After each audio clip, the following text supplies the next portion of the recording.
سلام دوستان، خوش آمدید به این ویدیو. توی این ویدیو قراره که با کمترین هزینه یک مزاحمگیر بسازیم و ببینیم شروع بشرخه. بریم برای ادامه ویدیو.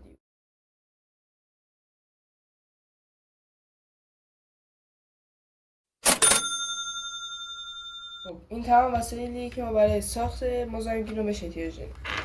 یه چیپ LED 12 ولت که اینو میتونید از الکترونیکی رو تهیه کنید. به یه دکمه فشاری، حالا از این بزرگ از این کوچیکا، مقداری سیم و یه تیکه کارتون یا مربا. شما میتونید از این تخت چوبای 3 میل MDF هم استفاده کنید، ولی من چون میخواستم با کمترین هزینه باشه و وسایلش در دسترس همه باشه، از همین کارتون استفاده میکنم. خب اول بعد 2 تیکه سیم به این چیپ LED رو لاین کنید. قبل از شروع لاین کاری باید با یک چاقو این قطبای مثبت و منفی چیپ LED رو خراش بدیم تا قلبش بشینه.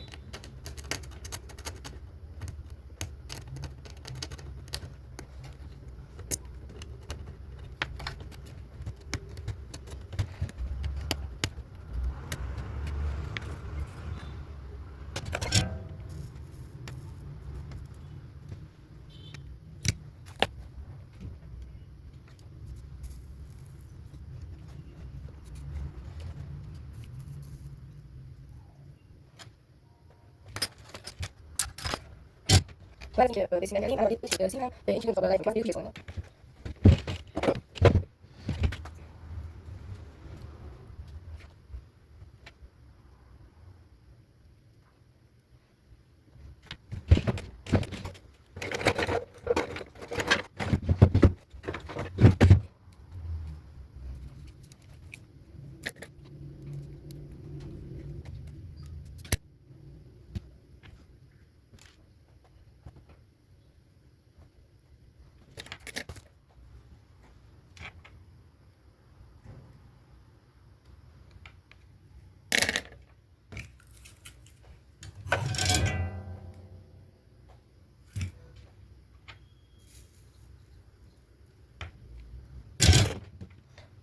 اینش میکنم که سیم ها از پایه های کلیپ جدا نشه.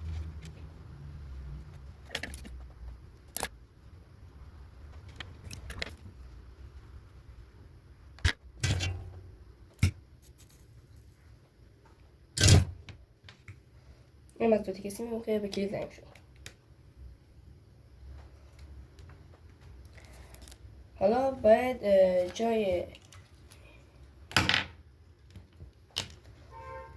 یه تیکه کارتون به اندازه این چراغ LED اون ببریم.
بعد با چسب حرارتی میچسبونیمش به کارتون.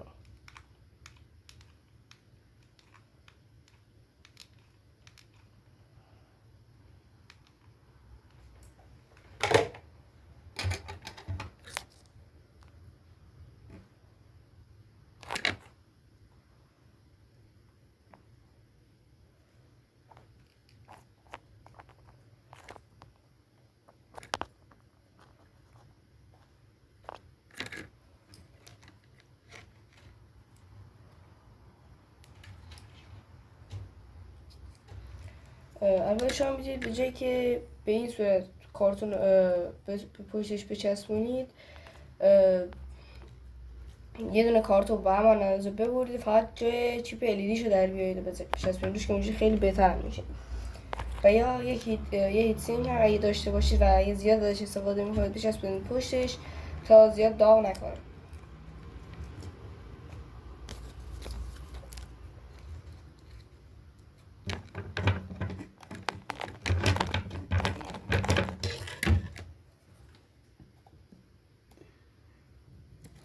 خب بعد من با یه تیکه مقوا یه شبیه پر درست کردم و اینجوری هم بچسبونم پشتش.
خب و این شد نتیجه نهاییش. اگه تو دوربین معلوم باشه. الان بریم برای تست نورش که واقعا نور خیلی زیادی داره. خب من الان چون که دسترسی به باتری دوچرخه‌ام نداشتم فعلا همین با یه دونه آداپتور 12 ولت تست میکنم که چه نورشو ببینیم. این دوربین معلوم هست یا نه وگرنه ولی چه نور خیلی زیادی داره. حالا یک لامپ اتاقم خاموش کنم تا قشنگ معلوم بشه. خب الان لامپ اتاق خاموشه و یه جوری نصف اتاق رو روشن کرده.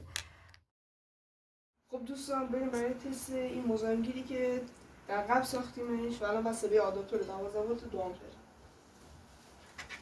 بستش کنم رو خاموش کن. بیا نزدیک. این در حالتی که خاموش باشه و اینم در حالتیه که وقتی روشنش میکنید و کاملا شدت و پرتاب نورش مشخص. خب ممنون که تا اینجا ویدیو با ما همراه بودین. ویدیو یادتون نره و چنل ما هم